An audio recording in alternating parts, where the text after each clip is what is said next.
Hi guys, welcome to another week of lessons.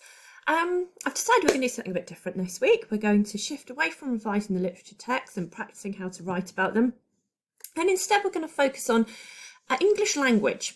So up until now, all you've done is English literature, which is all of the texts you've studied, Macbeth, The Christmas Carol, Blood Brothers, the poems, all of those are all relevant to English literature.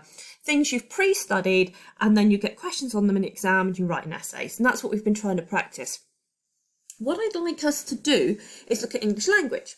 Now, English language has two papers, paper 1 and paper 2, and both of them are unseen.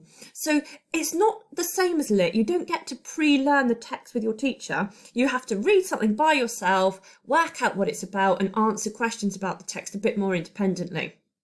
You also have to do writing. For paper 1, you have to write a story.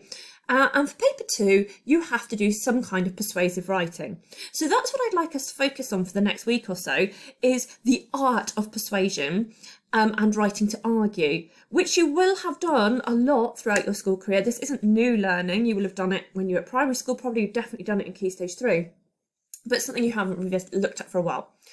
So we're going to start with the basics, revisiting the basic principles of persuasion and how it works. And then once we've done that, I'll introduce you to some English language paper 2 questions and you can practice them, because I think that's the most beneficial thing to you now, is to try and practice this writing type, which is quite difficult to get right, so you feel really confident when we get back to college. Okay, so I think it's interesting, if we're learning about rhetoric, to consider that rhetoric really goes hand in hand with democracy. Democracy is obviously the kind of principal idea that people have power. Democracy originates from ancient Greece, and if we break it down into its original form, it means people power. The idea that within a state or a country, elected representatives have the power to be in charge. Now, obviously, if you're not a dictator, if you can't force your will on the people, you have to be able to persuade them to vote for you and to influence them to agree with your systems and policies. So rhetoric as a concept goes hand in hand with democracy, because rhetoric is the tool by which people with power can influence other people. But of course, it's bigger than that. It's no longer just about politicians and people. It's about anything, advertising, persuasive writing, anything you want to do which is about influencing another human being to agree with you. Rhetoric is the toolkit that enables you to do that. So in simple terms, rhetoric can be defined as the art of persuasive speaking, the ability to persuade or influence others through language. And paper 2, the writing section of paper 2 for English language, is going to be all about your ability to do that, to use language in a way which is detailed and clear, but also perhaps could influence people towards a line of argument or viewpoint. Okay, so as I say, I want to look at the history of rhetoric, and I think if you know some key concepts, it makes it much more meaningful and better. So we're going to look at Aristotle. Now, Aristotle was living, over 2,000 years ago, but he wrote a book called The Art of Rhetoric.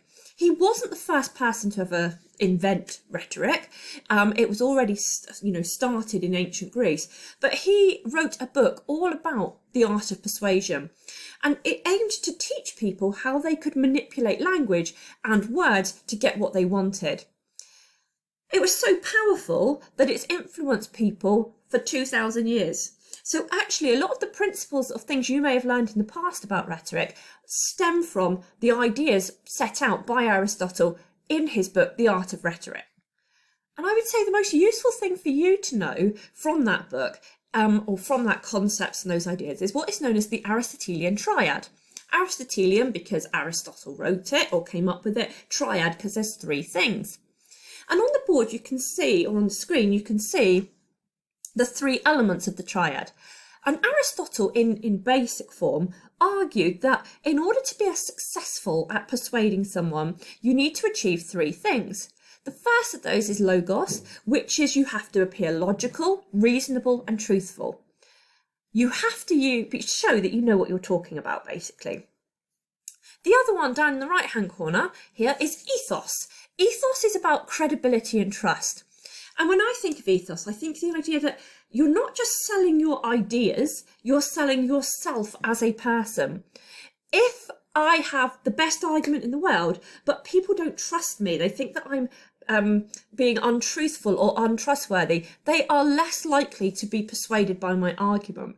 So ethos is all about creating credibility for yourself as a writer or a speaker so that the audience can trust you.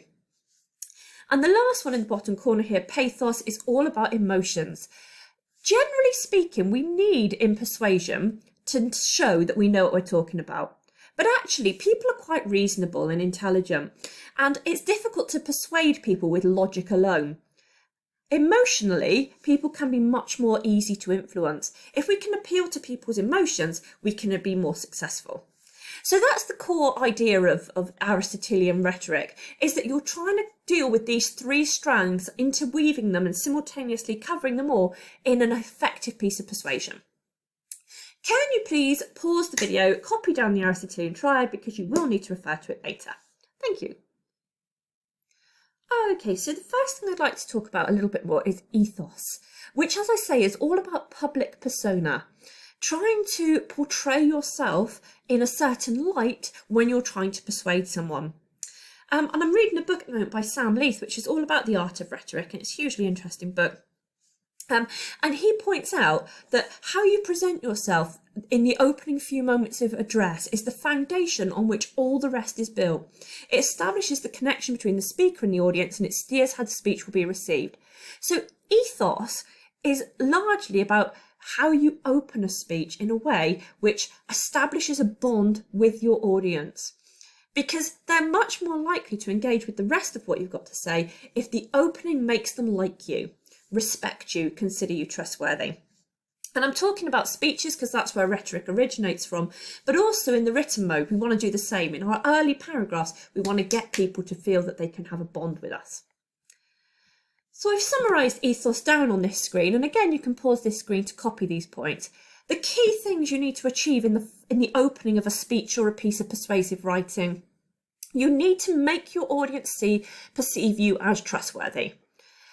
Also, knowledgeable about the subject, genuine, as if you care about the topic, you're not just going through the motions, and I guess overall you want them to think you're a good person, because they're much more likely then to identify with the rest of your argument.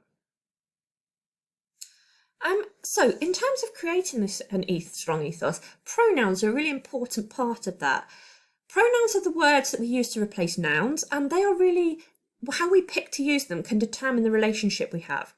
So sometimes we want to sound quite authoritative. We want to sound like we really know what we're talking about. So then we might use the pronoun I to talk about I have a vision. Obviously I have a dream, very famously.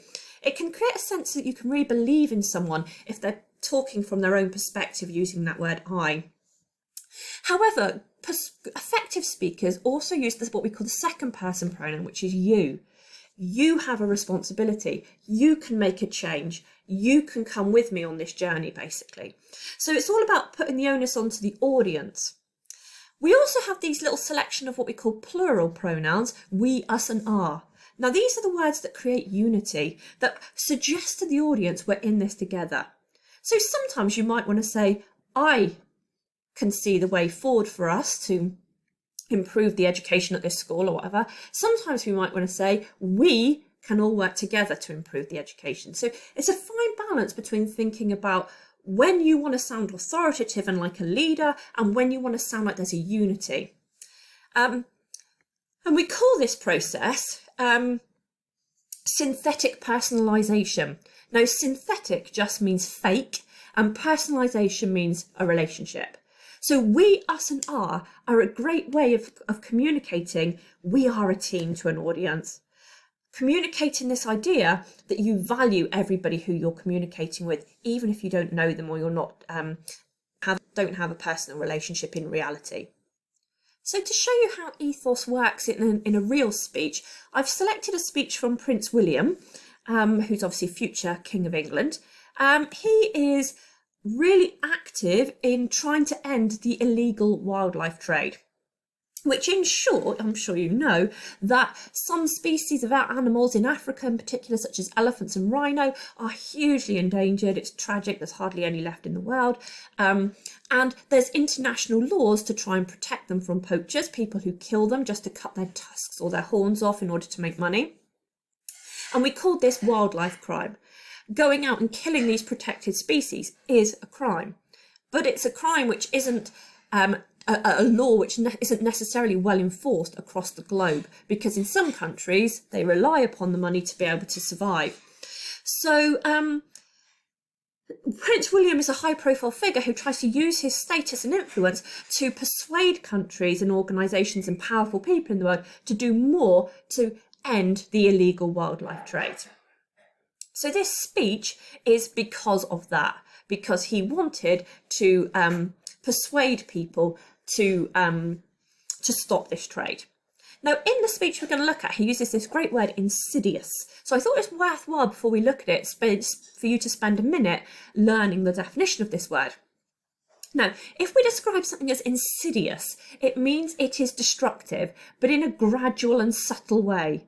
So something that has harmful effects but happens slowly and over time, we would call insidious.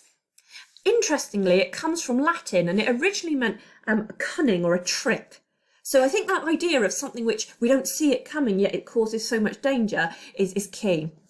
So can you please pause the video, make a note of this definition, and I've got a little task here for you to do to decide which of these two could be best described as insidious, a disease or a sudden and dramatic storm. So make a note of the definition and do the task, please. Okay, so hopefully you all chose number 1 for that task. If the fact that the word sudden is there means it cannot be insidious. A disease can be insidious because it can be gradual and subtle, and we don't know it's coming, and then it's very harmful. Okay, so let's have a look at this Prince William speech now then. This is the opening. He delivered it to a lot of powerful world leaders, people with influence and authority in the world, to try to persuade them to do more. So he said, "Your Excellencies, Ministers, ladies and gentlemen, welcome to London. It is heartening to see so many of you here today, united by a common desire to end the illegal wildlife trade.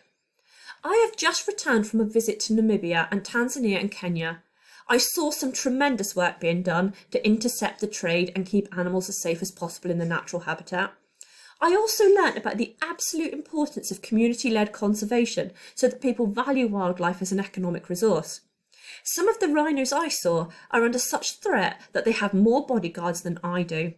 Wouldn't it be better, though, if the demand for rhino horn dropped to the extent that they didn't need anyone to protect them at all?"